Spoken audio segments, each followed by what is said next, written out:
Hello friends, welcome back to my channel universe of answered story. Guys, मैं आप सबसे एक बात पूछना चाहता हूँ।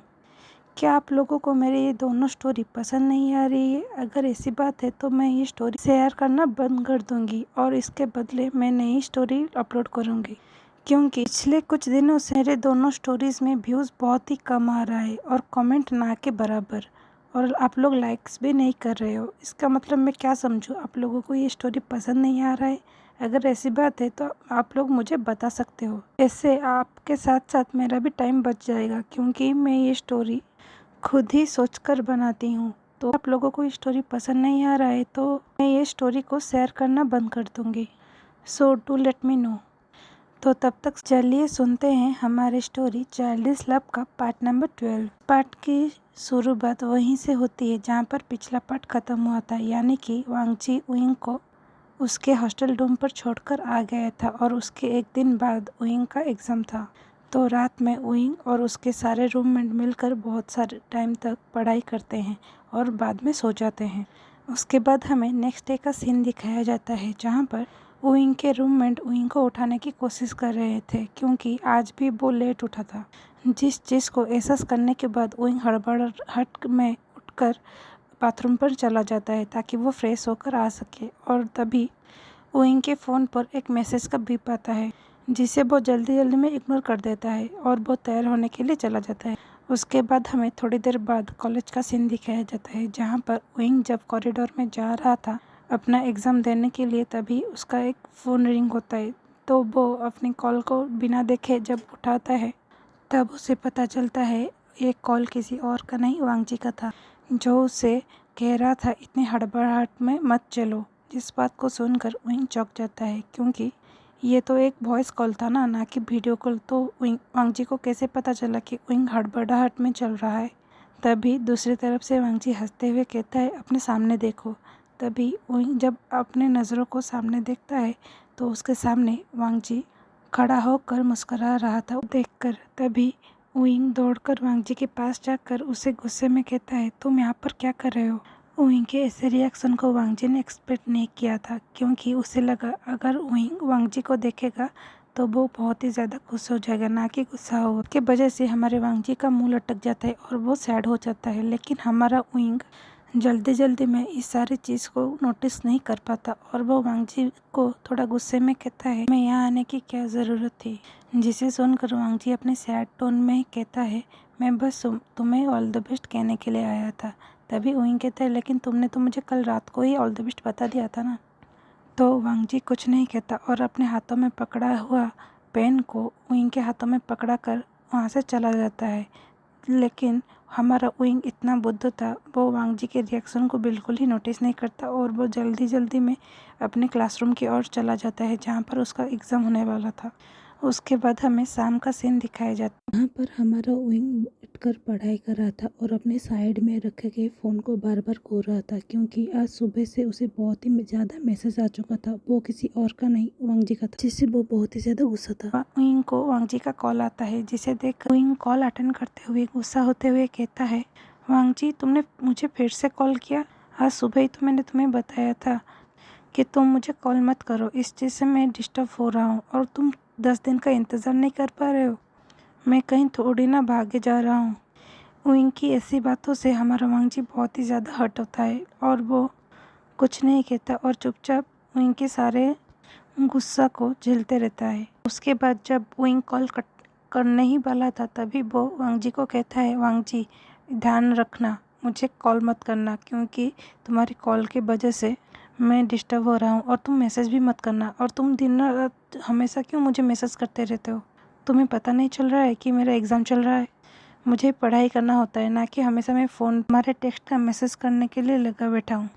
जिसे सुनकर हमारे वांगजी को सैड होने से ज़्यादा बहुत ही ज़्यादा गुस्सा आ जाता है और वो गुस्से में कॉल को कट कर देता है। ऐसे ही कुछ दिनों तक हमारे वांगजी उइंग को ना कॉल करता है ना मैसेज। जिस चीज़ को देखकर नोटिस करके हमारे उइंग को अच्छा नहीं लगता, क्योंकि उसे एक तरह से आदत हो गया था वांगजी के कॉल और मैसेजेस का। तभी वो एक दिन अपने एग्ज़ाम ख़त्म होने के बाद जब वो हॉल से लौट रहा था, तो वो वांगजी को कॉल लगाता है और हमारे वांगजी ने उसके कॉल को डिस्कनेक्ट कर दिया था।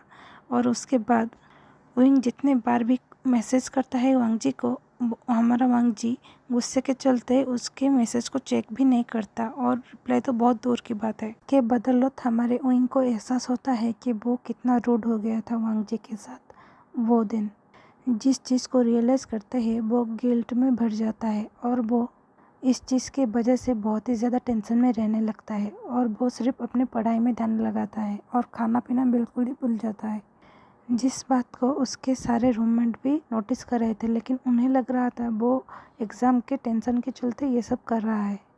लेकिन तब हद हो जाती है जब उन लोगों ने चेक किया कि जब उन लोगों का एग्ज़ाम ख़त्म हो गया उसके बाद भी हमारा विंग वैसा ही था। तभी विंग के सारे रूममेट ये चीज़ को नोटिस करने के बाद ये तय करते हैं कि वो विंग से इस बारे में बात करेंगे। तो वो एक दिन रात को सभी लोग मिलकर विंग को घेर लेते हैं, जिसे देखकर विंग थोड़ा चिढ़ कर कहता है, क्या हुआ है, तुम लोग ऐसे क्यों बिहेव कर रहे हो। तभी साओ शिनचैन विंग को झंझटते हुए कहता है, विंग क्या हुआ है, तुम कुछ दिनों से इतना टेंशन में क्यों हुआ। पहले हम लोगों को लगा कि तुम एग्ज़ाम के चलते टेंशन ले रहे हो, लेकिन जब एग्ज़ाम ख़त्म हो चुका है तब भी तुम इतनी टेंशन में हो और खाना पीना तो दूर की बात है, तुम अच्छे से रेस्ट भी नहीं करते। जिसे सुनकर हमारा विंग सैड हो जाता है और उसके आंखों में आंसू आ जाता है। जिस चीज़ को जब उनके तीनों रूममेट नोटिस करते हैं तो उसे गले लगाते हुए कहते हैं, विंग क्या हुआ है, हमें बताओ। अगर तुम हमें बताओ हम लोग ट्राई करेंगे तुम्हारे प्रॉब्लम को सॉल्व करने की। जिस चीज़ को सुनकर हमारा विंग उन्हें बता देता है कि कैसे वांग जी की कॉल और मैसेजेस जब आ रहे थे एग्ज़ाम के टाइम पर तो वो गुस्सा होकर कैसे उसे मना कर दिया था और बहुत ही ज़्यादा डांट दिया था। इस बारे में वो सब कुछ बता देता है और इसके साथ साथ इसके वजह से कैसे वांग जी ने उस दिन से उसे कॉल या मैसेज कुछ भी नहीं किया था और उसकी कॉल और मैसेजेस का जवाब भी नहीं दे रहा था, इस बारे में भी बताकर रोने लगता है।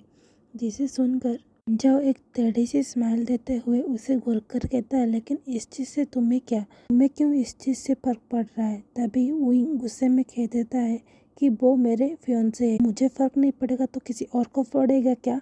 जिसे सुनकर सभी लोग चौंक जाते हैं और लोगों का आई बॉल्स बहुत ही बड़ा बड़ा हो जाता है, जिसे देखकर विंग को रियलाइज होता है कि उसने क्या कर दिया है। तो वो उन लोगों को एक बेचारा सा फेस बनाकर कहता है, सॉरी। तभी वो सभी लोग उसके ऊपर कूद जाते हैं और उसे मारने लगते हैं और पूछते हैं, क्या हुआ है, मुझे हम लोगों को पूरा डिटेल में बताओ।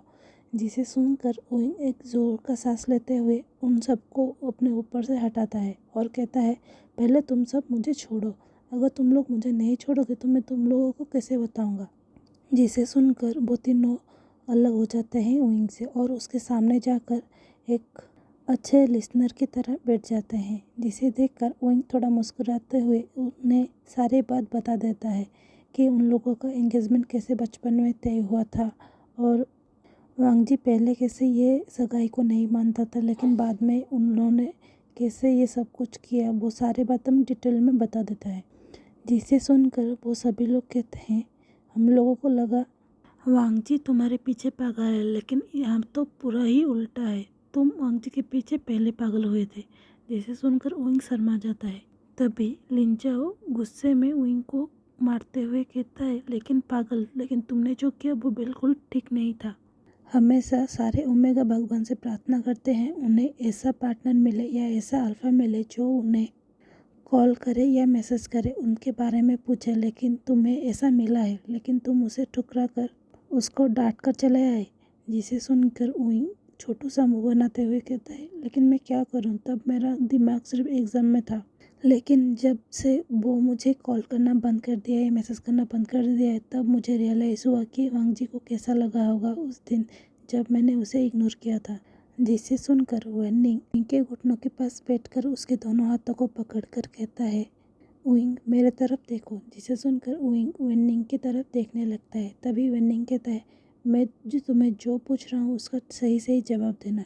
तभी विंग अपना सर को हाँ में हिला देता है। तभी वेनिंग पूछता है, क्या तुम्हें रियलाइजेशन है कि तुमने क्या गलती किया है। जिसे सुनकर विंग अपने सर को 2-3 बार हाँ में हिला देता है। तभी वेनिंग कहता है, अगर ऐसी बात है तो तुम अपना फुल ट्राई करो और चिंता मत करो, इस सब चीज़ों में हम लोग तुम्हारी मदद करेंगे। तभी साओ शिनचैन इन दोनों की कन्वर्सेशन में जंप लेते हुए कहता है, अरे हाँ, तुम लोग कैसे भूल गए, इस सैटरडे संडे हम लोगों के कल्चरल इंटर कॉलेज फेस्टिवल होने वाला है और इस बार ये फेस्टिवल वांगजी के कॉलेज में होगा। जिसे सुनकर सभी लोग खुश हो जाते हैं क्योंकि उन्हें पता चल गया था कि अभी उन लोगों को मौका मिलेगा फेस टू फेस बातें करने को। तभी लिंजाओ उइंग के कंधे पर हाथ रखते हुए कहता है, तुम चिंता मत करो, हम लोग तुम्हें पूरा फुल सपोर्ट करेंगे ताकि तुम वांगजी को मना सको।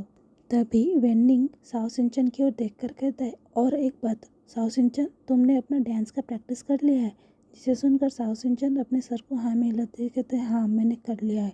तभी वेन्निंग उइंग की ओर देखकर कहते हैं, और तुमने? तभी उइंग सोचकर कहता है, मैंने कुछ प्रैक्टिस तो नहीं किया लेकिन मुझे पता है कि मुझे क्या गाना है। जिसे सुनकर सभी लोग हंसने लगते हैं।